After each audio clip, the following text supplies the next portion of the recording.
Amerika ketar-ketir setelah mengetahui ternyata Indonesia mempunyai teknologi atau kecanggihan ini sob.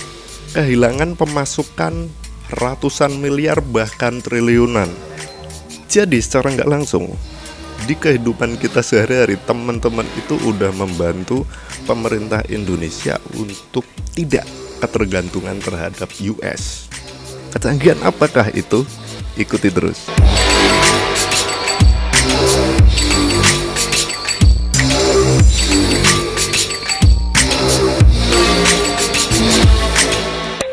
Selamat datang kembali di Jakarta Keren untuk warga garis lurus.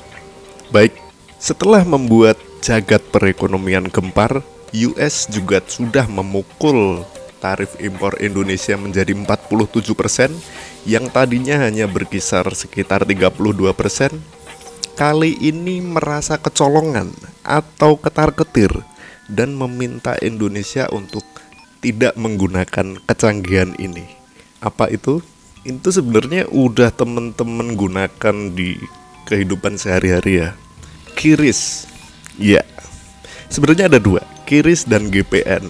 QRIS adalah Quick Response Code Indonesian Standard, yang mana udah diluncurkan oleh Bank Indonesia sebenarnya udah lama ya, yaitu April 2019. Sementara GPN atau Gerbang Pembayaran Nasional ini udah lebih dulu. Ya, ini pada tahun 2017 ya, Desember. Nah, kenapa kok Amerika takut kalau Indonesia punya kecanggihan ini?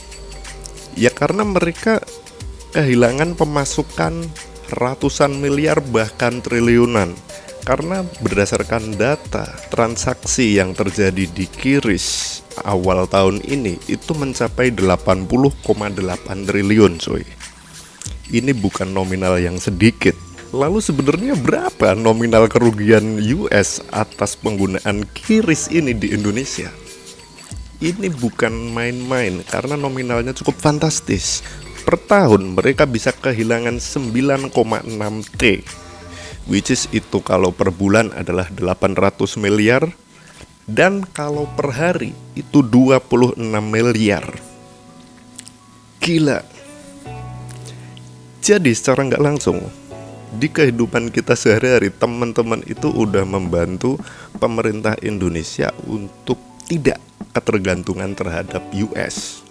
Tentu kita tahu kalau GPN itu teman-teman sebenarnya juga udah menggunakan ya, karena dia itu untuk mempermudahkan transaksi antar bank ya di Indonesia. Ini sifatnya lokal, mau itu di EDC atau di ATM itu kita lebih fleksibel. Nah kalau dulu ya, jadi bedanya kenapa Amerika ketar-ketir gitu. Kalau dulu kan kita pakai Visa sama Mastercard ya. Kita di mall atau kita beli-beli barang itu kan dulu belum ada QRIS. Jadi kita bayar pakai kartu kredit atau ATM itu kan Visa atau Mastercard. Nah, mereka merasa kehilangan pemasukan dari situ. Ya, which is sebenarnya kalau kita menggunakan itu potongannya tuh cukup gede teman-teman ya, karena antara 1-3%. Walaupun aktualnya yang masuk ke mereka itu hanya sekitar 1%.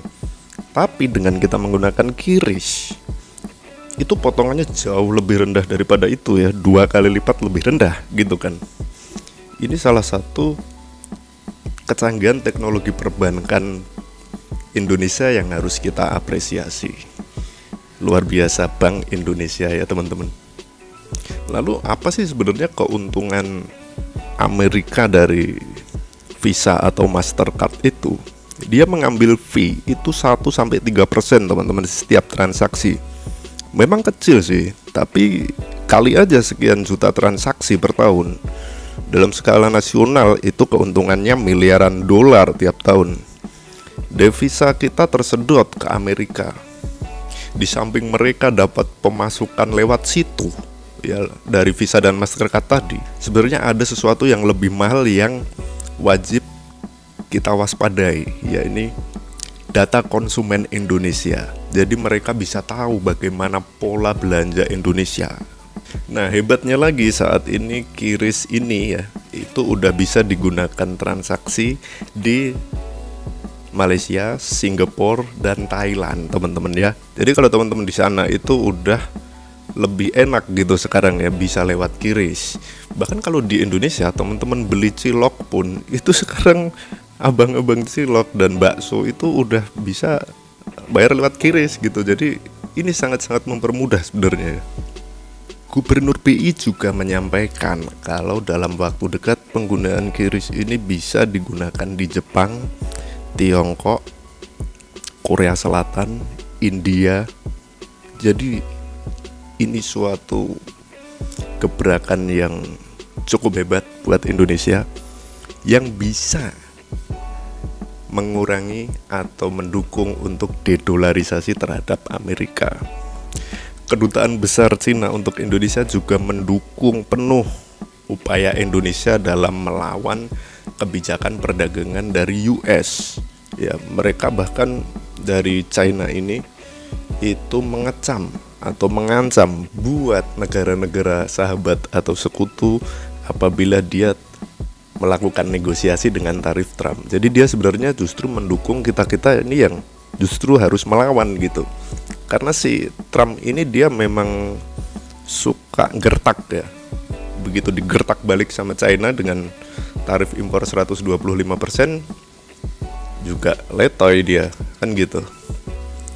Dan teman-teman yang perlu diketahui adalah Indonesia harus belajar banyak dari China juga gitu. Karena menurut gue, pandangan gue, di 2030 China itu akan menjadi negara yang sangat maju ya.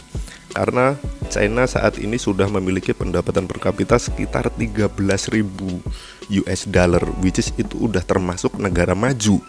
Karena seperti gue bilang kemarin, standar minimal pendapatan per kapita negara maju itu ada di 12.000 US dollar. Nah, China udah 13.000 nih. Berarti China udah masuk dalam standar itu, which is Indonesia pada saat ini masih 5.000 US dollar. Masih jauh tertinggal, dan ini harus kita kejar bersama-sama teman-teman. Ya, gue harap Pak Prabowo tetap terus menekan korupsi sehingga perekonomian Indonesia bisa tetap maju ya, dengan menghidupkan lagi gitu, lebih banyak lagi gitu UKM dan industri gitu. Investasi kita tarik masuk lagi yang kemarin kabur gitu kan. Karena kemarin banyak juga karyawan yang di PHK gitu ya, ribuan gitu. Oke, mungkin cukup sekian video kali ini. I'll see you next time. Peace.